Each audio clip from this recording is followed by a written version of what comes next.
Welcome to Afaxys Candid Conversations in Public Health, a new podcast series from Afaxys, a public benefit corporation serving public health clinicians and their patients. Join us as we head to the front lines of sexual and reproductive health care, bringing you timely discussions with leading experts who are shaping the future of public health. Good afternoon and welcome to Candid Conversations in Public Health, an Afaxys-sponsored program developed to bring together leading experts in the field of sexual and reproductive health to discuss relevant topics of importance to the public health community. Our topic for today, which is the sixth in our series of 10 podcasts, is On the Front Lines of Mis- and Disinformation in Contraception Care. We all know that this topic is such an important one, and in fact, we moved it up within the series as the impact that it is having on practitioners and patients has never been more relevant. In fact, just this week, there was an article published in JAMA Network Open titled Adolescents and Young Adults, Receipt of Person-Centered Contraceptive Counseling. I'm Dr. Beth Atias, and it's my pleasure to once again be moderating today's discussion. I'm joined today by three very vibrant and accomplished experts who have all made significant contributions to this field and are passionate about and committed to the work that they do each and every day. Dr. Kristen Feldman, Vice President of Medical Affairs at Afaxys, who you might already be acquainted with if you've been following our public health podcast series, and our expert guests, Dr. Donna Adams-Pickett and Dr. Sarah Ann Anderson-Burnett. Donna Adams-Pickett is a board-certified OBGYN, owner of Augusta Women's Health and Wellness Center, and CEO of For Girls Foundation and Afya Partners in Health Equity and Health Education. Sarah Anderson-Burnett is Assistant Vice President of Health and Wellness and the Director of Health Services and Quality Improvement at Barnard College. We are delighted to have both of you join us today, and thank you so very much in advance for sharing your expert insights and perspectives. So before we begin, can I ask either of you, do you have any relevant disclosures? I have none. This is Donna Adams-Pickett. I have none. This is Sarah Ann Anderson-Burnett. Okay, super. So what we'd like to start out with is asking you if you could share your background, each of you, your journey into your role, and the work with which you're currently engaged and excited about. And Dr. Adams-Pickett, would you like to go first, please? Well, thank you. It really is an honor to be in such esteemed company today. I love sharing with these colleagues in general, but definitely these colleagues in particular. So I'm looking forward to today's discussion. I am Donna Adams-Pickett. I am board certified in obstetrics and gynecology. I also have a PhD in microbiology and immunology with postdoctoral research training at the Center for Disease Control and Prevention in Atlanta with the emphasis on HIV, HPV co-infections. In the last 25 years, I have been focusing largely on access to health, reproductive health. That's really been my journey. I went into obstetrics because I lost my paternal grandmother in childbirth. And I do believe that it was a direct consequence of not having access to proper care. So even though I'm no longer delivering babies, I do feel like it's still important to still provide that access to everyone. Great, thank you. Really powerful background and genesis of your career. And Dr. Anderson-Burnett, could you also please share your background and likewise your journey, your role, and the exciting and interesting work that you're doing? Of course. I'm also honored to be in such company and also with my fellow MD PhDer. So I'm also received my MD and my PhD from Mount Sinai School of Medicine. And really at that time, my PhD was focused on addiction neuroscience and understanding comorbidity with opiate addiction as well as depression. That really kind of helped to focus what was like driving me in many ways, which is really understanding how vulnerable populations are able to be served and how we can destigmatize illness. One of the kind of moments that radicalized me as a child was watching two uncles pass away from HIV, and the experience in the 90s and how they were stigmatized, how they were ostracized from the community was really, really challenging to see as a young child. It formed my view of how I approached medicine. And my mother happened to be a nurse and an end-of-life nurse, and she was there with both of them at that time. And to watch her help them transition with dignity was something that really empowered me to move forward into the area of medicine. And so as I was on my journey figuring out what areas where I was the most passionate, I ended up landing in pediatrics and particularly adolescent and young adult medicine. And that was really an important time for me because I remember how critical it was when I was an adolescent. And, so often adolescents and teens are villainized. And now that we know that adolescent years in your brain extend until mid-20s, 30s, perhaps, it really has been something that a group that I think often can be pushed aside, but that's the group that I believe is going to transform the world. And so if I can empower them, if I can teach them agency about themselves, about their health and how they can advocate for themselves, I believe that that is just so important. And so in thinking about critical times where I could support those needs, college health became an area of interest in and really is a passion of mine, and really focusing on reproductive healthcare access, understanding what it means to be able to say, this is my body, these are the choices I make, and these are the safe choices I can make for myself so that I can live a full life. And that's really been my passion while I've been at Barnard and beyond. Great. Thank you so much. Equally inspiring journey. And there's a lot of doctors here. So I know that our audience is really going to appreciate the perspective that both of you really bring to the discussion today. And Dr. Kristen Feldman, could you also introduce yourself and share a bit about Afaxys for our listeners who might not be acquainted with the organization? Sure, Beth. Thank you. And thank you, Donna and Sarah Ann, for both of the stories that you shared. We've talked many times before, and I did not know those stories, and they're quite powerful. So thank you for sharing. I'm Kristen Feldman. I am a practicing board-certified gynecologist. Sadly, I am the only non-PhD on this call, but I am also the Vice President of Medical Affairs for Afaxys. Afaxys is a public benefit corporation serving the needs of public health clinicians and their patients. We have a drug development arm, a pharmaceutical arm with a portfolio of generic and oral emergency contraceptives, and a group purchasing organization that provides small public health clinics with access to favorable pricing for all of the products and services that they use every day in their clinics. Great. Thank you very much, Kristen, as always. Okay, so just to level set for our audience, today's discussion is a follow-up from a white paper published on the platform Helio, authored by our guests in addition to two other physician experts. Just to share up front, all of the references that we mentioned will be available in the show notes. So last year, the Afaxys Health Equity Steering Committee discussed myths and disinformation around contraception in social media. And that discussion was so robust that the committee members decided to share the discussion with other clinicians via a white paper, which was published in late November. So Dr. Feldman, why did Afaxys choose to discuss this particular topic, and why, from your perspective, is it so very important? Thank you, Beth. I am now going to tell my own story about why I think contraception myths and disinformation is very important. I first realized how pervasive contraception myths and disinformation was a little over 2 years ago. I was having a discussion with my then 14-year-old daughter about my work.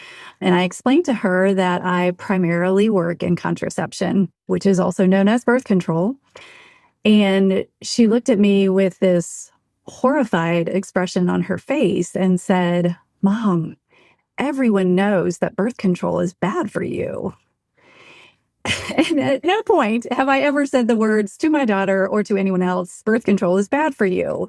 So I just had to wonder, if the child of a gynecologist believes this idea to be true, that all contraception is harmful, full stop, where did this idea come from? And what do other young people believe? And what are they seeing on social media that's leading them to this conclusion? So I started pulling research papers on this topic, like the, medical scientist that I am, and started confirming, yes, this truly is a growing problem. There has been an explosion of mis and disinformation and negative sentiment about all forms of birth control on social media. Emily Pfender and some of her co-authors demonstrated that the most prevalent messaging around contraception on both TikTok and YouTube is to stop using it, especially hormonal contraception. So it's no wonder that my young teenager thought birth control is bad for you. And then I started thinking about this topic from the perspective of health equity. So if health equity is a state in which everyone can attain their full potential for health and well-being, then how do young people achieve that healthy state when social media is just smothering them with the idea that family planning medications and devices are inherently unhealthy or dangerous? So that was my reasoning for bringing up this topic to our Health Equity Steering Committee, which is a group of phenomenal expert physicians, all of whom have expertise in both family planning and health equity. And Donna and Sarah Ann are both members of that committee. And then from that discussion, as you mentioned, Beth, it turned into a white paper that we published recently. Great. Thank you so much for that really eye-opening story coming from a gynecologist in a conversation with her daughter. So, Kristen, I know that we've had several conversations about this, and you mentioned misinformation, disinformation, and negative sentiment. But what are the differences between those terms? Yeah, misinformation refers to false information shared without harmful intent. And so I think it's important to level set these terms for reasons I'm going to get to in just a minute. But an example of misinformation might be, my friend used birth control pills when she was in her 20s, and now she can't get pregnant. There are many studies showing that birth control pills do not cause future infertility, so this information is not true. But we are assuming that the person generating this content didn't really intend harm by that statement. And in fact, she may have thought she was helping her viewers. Disinformation, on the other hand, is false information that is shared deliberately for some sort of gain, be it financial, political, etc. An example that I saw yesterday on TikTok was the statement, birth control pills do not regulate your cycle. And that was spoken not once, but twice by a woman who sells a hormone coaching program that costs $30 per month. Now, certainly not every woman will have a regular cycle on birth control pills, but research studies show that most women will have regular monthly cycles on birth control pills. And I've personally seen thousands of patients over my 20 plus years of practicing who do, in fact, have regular monthly cycles on various kinds of birth control pills. So this is false information that is shared, hoping, I assume, that viewers will then pay her $30 a month for her coaching program. So, these are two big issues, but I think another important issue to distinguish from mis and disinformation, or another term, I guess I should say, to distinguish from mis and disinformation, is the idea of negative sentiment. I just kind of made that term up. I don't know that there's really an official term for this type of information on social media, but it refers to the idea that if a person posts about a negative experience that they personally had, that experience is true. It's not mis or disinformation. So if someone says, I got an arm implant and it made me so moody, that was her experience. That was true for her. So that is not misinformation. But I think it's interesting to think about this sort of negativity online in the aggregate. And there have been several thought leaders in both the family planning and the health equity fields who have put forth this idea that when people, especially young people, see negative sentiment about contraception online, they then assume that those negative side effects are experienced by every woman using that method or every person using that method, or at least they're very common enough that they're seeing this a lot on social media. But that's not necessarily true. So when we think about that collective negativity in and of itself, that can be a form of contraception coercion, meaning causing people to use or not use a method that is not in their best interest for their health or their most desired method, simply because they're trying to avoid what they perceive as something unhealthy or dangerous. Great, super. That's really helpful definitions for each of those with great examples. And I personally really like your coined term of negative sympathy. So great. Thank you for that. Dr. Anderson-Burnett, obviously you shared that you're a pediatrician and that you currently see college-age students in your clinic. So what evidence of belief in social media, MDA, are you hearing from your patients and students? And could you share with our listeners, what these students are saying to you in clinic, or maybe asking you or stating is their belief? Definitely. Social media is a powerful tool in that it can set the reality for many people. And when I think of social media, I often think about storytelling, the power of storytelling. Storytelling is something that's intrinsic to every culture. And, pre-social media, it was your mom, your aunt, some person with a uterus in your family might have described their experiences. And those experiences set the platform or set the foundation for what you believe going forward. And so when you have this experience that now transforms into, that was maybe more so linear, and now transforms to a very explosive tool where people from all walks of life, all parts of the world, literally can actually hear this information, process this, and then create their own reality from it, it poses a bit of a challenge. And one of the things I think that we've encountered just as a society, this is just me pontificating a little bit, is that as a society, adults did not learn literacy of the internet. So I will always say this, we get angry at the young adults. We get angry at the kids. What did we teach them? How did we teach them? How do you decipher what is correct, what's not, right? Adults are honestly some of the worst offenders on social media when it comes to this. And it blows my mind because I'm just like, yeah, we have to take some accountability for the results that we're actually seeing right now. And so I think one of the things I hear from them is that when they see it, as Kristen was just describing, they see something online about an event that happened to one person. They then extrapolate that or make it applicable widely to everyone. And the more compelling the story, the more it lands. It's really almost like a marketing in many ways. You tell a compelling story, it lands with the viewer or the person who's hearing it, and then that becomes the foundation for their new knowledge and what they believe they want to spread to prevent others. Many times with misinformation, it can be often that you're trying to prevent a negative outcome for the next person. You're actually trying to save the next person. Your intentions are not necessarily bad, but the impact is pretty tremendous. Some of the things I hear most often are really things that we might know as clinicians can be a potential side effect, but very rare. And it's happened to a person and they told the story. So things like certain hormones leading to brain tumors, which is usually a pituitary adenoma. That's like one of the things that often gets a lot of press, and the students come in and ask about that. Often it will lead students to make choices for non-hormonal methods that may not be best for them. And so when we step back and have the conversation about this has a role as contraception, it's also a medicine, and it can have other roles in managing the really painful periods you're having, the heavy periods you're having. It changes the structure because it doesn't become this one contraceptive. It becomes this holistic medicine that can have a positive impact in other ways outside of preventing pregnancy. Some of the other ways that they're discussing is just they're starting to see it a little bit better now. But before, people were not recognizing as easily that I'm telling you not to do this one thing so that I can sell you something.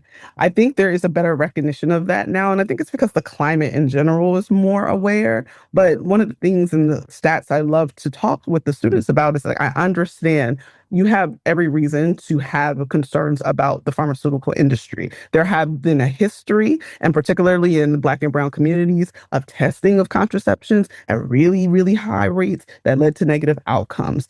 And that is an unfortunate and terrible history. At the same time, what we have now is really much safer, and we have decades of research and really talking through that. But this same wellness industry makes 3 times the amount than the market value of the pharmaceutical industry.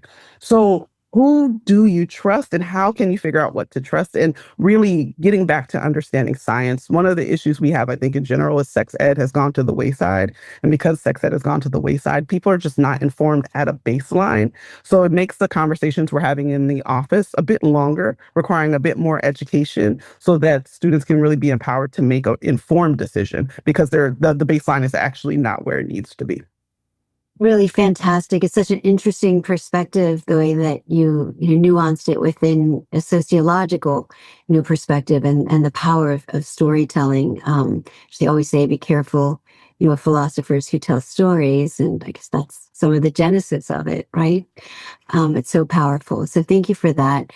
Dr. Adams-Pickett, you were interviewed by Ebony Magazine on this topic, and congratulations, by the way. Such a terrific piece. Loved it that we knew who you were, knew you. You shared some great thoughts about how to talk with and teach patients in clinic. You said you needed a mini GYN university, which is also a great terminology. You love this. But how do you give patients accurate information about contraception within the confines of such a short clinic visit? Thank you about the article. Yeah, the thing is, we're going to spend that time. We're going to either spend that time refuting something that they've heard or instructing them on the facts. So they come in with a predisposed notion about their thoughts on any aspect of their reproductive health, typically because they've crowdsourced their friends, they've crowdsourced the internet. So as far as they're concerned, they know as much about their bodies, if not more, than I do. And true, they may know their body very well, but the pathophysiology and the details of the anatomy, I'm willing to argue with them that I may know just a little better. And so I think if I just go ahead and start with, this is what you've probably heard, but let me tell you what is. And I also just try to get them to acknowledge that there are things that they could possibly teach me.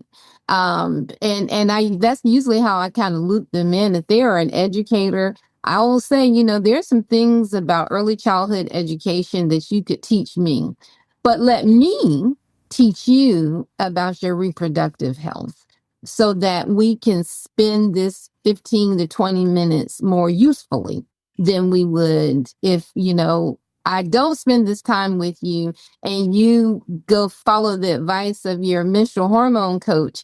And then you're back in the office with me an additional 15 minutes on another day. So let's just go ahead and invest this time now. Great. Thank you. Really helpful tip. I'm sure our audience listeners really appreciate that. So Dr. Anderson-Burnett, there have been interesting descriptions about how really everyone, quite honestly, but young people in particular, form bonds, with influencers on social media. How can a clinician who met a patient 5 minutes ago, for example, in the clinic, refute an influencer's ideas when that patient or student, young woman, whomever, has been following the influencer for maybe 2 years and feels that that influencer is trustworthy? Yeah, it brings up a really great point of how do we build relationships now? I think that's a conversation that's been really at the forefront of so many things. How are people finding partners, romantic partners? How are people just finding people to make friendships with? And how just seeing a person's life online, no matter how curated it is, makes you feel as if you can relate to them as if you know them. I always laugh because I myself have done it. I've followed an influencer. I ran into her in a Target parking lot. I'll never forget, in Charlotte, North Carolina. And I called her by her first name. And I remember pausing and looking at myself like, who is this?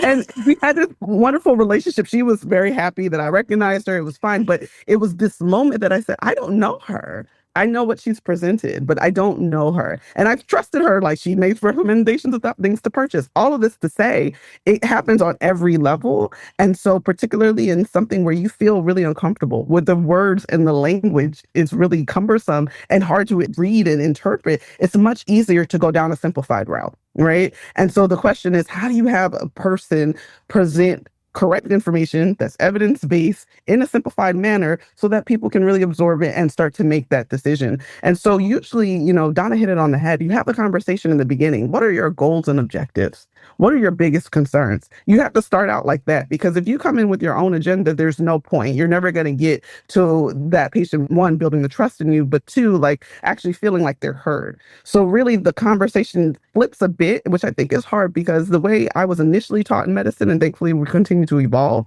was really kind of paternalistic. This is what we're going to do. This is what we're going to achieve. And then we're also in a system that rewards that for certain things. You have to hit certain marks. And so flipping that on the head, and it takes a little bit more time, but flipping that on the head and saying, what is it that you want? It really changes things. What have you heard? What are the differences of what I've talked about with you so far from what you've heard? We have a chart that a really great, she's an adolescent medicine doctor too, Dr. Natasha Ramsey, and she has, I believe it's gorgeous doc.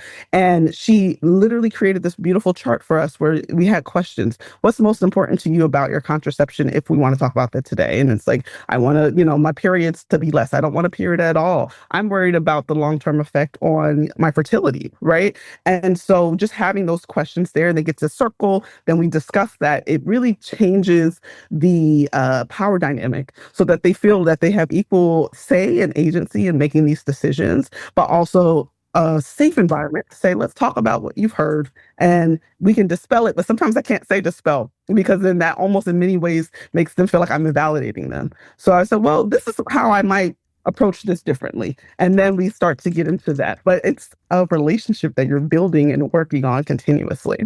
It's a bit of reverse engineering almost. I mean, it really is reverse engineering. We know the outcome because we're scrolling through social media too. So we see the stuff and we talk amongst ourselves like, hey, did you all see that latest TikTok?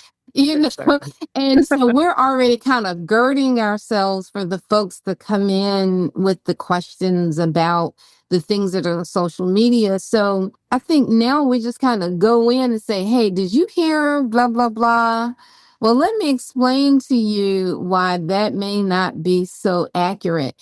And like Sarah said, you're not telling them you are wrong for believing them. If nothing else, you're giving them an alternate point of view. But we get the benefit. The TikTok is only 90 seconds long. We get a whole solid 15 minutes so that we can draw pictures. We can do a little rain dance. We can do a little choreography. I want to be your patient, Donna. Don't we all, right? It's like the Temptations in there sometimes. I'm kind of like... Real quick, just a quick shout out to Bedsider Providers Plus. I don't know if either of you are familiar with this or have signed up for it, but it is a subscription service for clinicians. But one of the great things they do is every week they send out a email containing like the latest misinformation videos on TikTok. And it's so helpful because they kind of walk through the steps in talking to patients about this particular topic, but also it helps to remind me that we need to start with acknowledgement. We need to start with acceptance of what the patient is telling us, that they are concerned about this, even if we know that the risk of a particular problem or the risk of something happening is quite low or zero, that's something that's really worrisome to the patient. And so it helps to acknowledge it. It helps to frame it. I think, Sarah Ann, you brought up DMPA and meningioma risk. And that's something that I'm hearing sometimes from patients in the clinic now. But I think it's important that we say, yes, we acknowledge, yes, this is a real risk and it's something that we need to talk about. However, the risk is very, very, very low. And let me give you some numbers to explain what that risk is. So when we can contextualize what patients are seeing and bring in that medical component and accuracy to the conversation, I think it's really beneficial for the patients. Great perspectives for the listeners from all of you. Thank you so much. I agree with you, Sarah Ann, about the the distinction between younger and older as it relates to social media. One of the best part of the holidays was that my two younger sons were home and could help me with my IT issues related to that.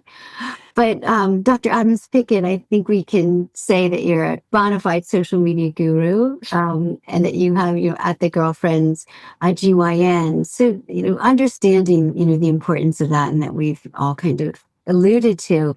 Can you share with us how you first got started on social media, and also maybe within that, some of the benefits of posting on social media for your practice, as a very dedicated healthcare practitioner? Well, I will say I'm so glad you asked that question because, I'm sure to my 20-something-year-old, it probably embarrasses her greatly that her mama is on social media talking about vaginas. But, it is IIWII. It is what it is. The whole moniker of the Girlfriends GYN is that I found that when I'm with a group of friends, and many of them are physicians themselves, but they're not GYNs. But even those that are not GYNs, they're judges and they're high-powered professionals. There's a certain level of vulnerability that one must concede when we're talking about reproductive health. And when you're typically a high-powered woman, you don't feel comfortable enough having that conversation. But wait a minute, I have a girlfriend who's a GYN. And so while we're sipping Cosmos and lemon drops, I'm going to go ahead and ask her about blah, blah. And it ended up happening that, I'm with my girlfriends. I'm in the hair salon, chatting with my hairdresser. She said, oh, by the way, let me ask you about something I saw. And I'm like, no, that's not true. And then the lady in the booth in the chair right next to me leans over. Well, tell me what really is. It really becomes like the girlfriends talking. And I think like my foundation focuses on reproductive health education. And I think what was really starting to bother me, though, was that, I have these very educated, high-powered women or women in the beauty salon or, at the spa. I was at the spa in the quiet room one day, and it was a group of girlfriends talking, and they were just throwing all types of misinformation, disinformation, and negative sentiments. They had the whole stew going over there, and I couldn't help myself. I just kind of close my bathroom. Excuse me. Can you tag me in? I'm sorry. Because because what was going to happen was that they were going to then take that mis and disinformation that they had, and they were going to take it back to their families and their communities, and then it was going to spread. So outside of social media itself, social media is building little ambassadors, healthcare ambassadors. So, I can't be in everyone's beauty salon. I can't be in everyone's spa quiet room. I can't be at everyone's bar drinking lemon drops, but I can be on social media. And just as they're receiving that inaccurate information from sources without my knowledge and experience, I felt that I really want to take the true Latin meaning of doctor, which is teacher, and find a platform to teach. So that is the information that they're spreading in their little social networks at the spa. Very nice. And it's in the publications recently and previously, it has come to light that people wanting information on contraception actually do want to receive it from their healthcare practitioners. So would you have any advice for clinician listeners who would like to start generating some content as it relates to social media? Any tips or, for someone to even get started? For me, I found maybe there was one thing in my office that really spurred me. I'm like, this keeps coming up. And I really wish I didn't have to keep saying this over and over again, because this may actually be dangerous if people followed this particular advice. And I just, put my cell phone up and then tried to film some content. But from my perspective, I looked at what are the key points that I want to get across. I don't have 15 minutes. Now I really do only have about 90 to 120 seconds. So what are my key points? And then I just try to focus on making sure that you get your key points across in plain language. If they want to come to the doctor and get a lecture, if they want to read JAMA, they probably can. But what they really want, they want someone to speak to them in plain language. That saying, explain it to me like I'm 5. That's what they're looking for. And I would say every healthcare professional with every discipline should consider doing that, because we could have a much more health literate society if we did that. Great, thank you. And then I guess I'll ask, Dr. Anderson-Burnett, from your perspective, any tips for other practitioners who like to engage in social media?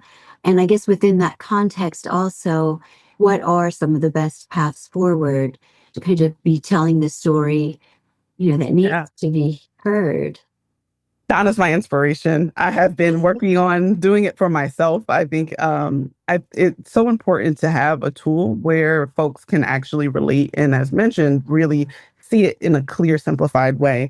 From the health, I would call them now content creators that I think are some of the most impactful that I've seen so far.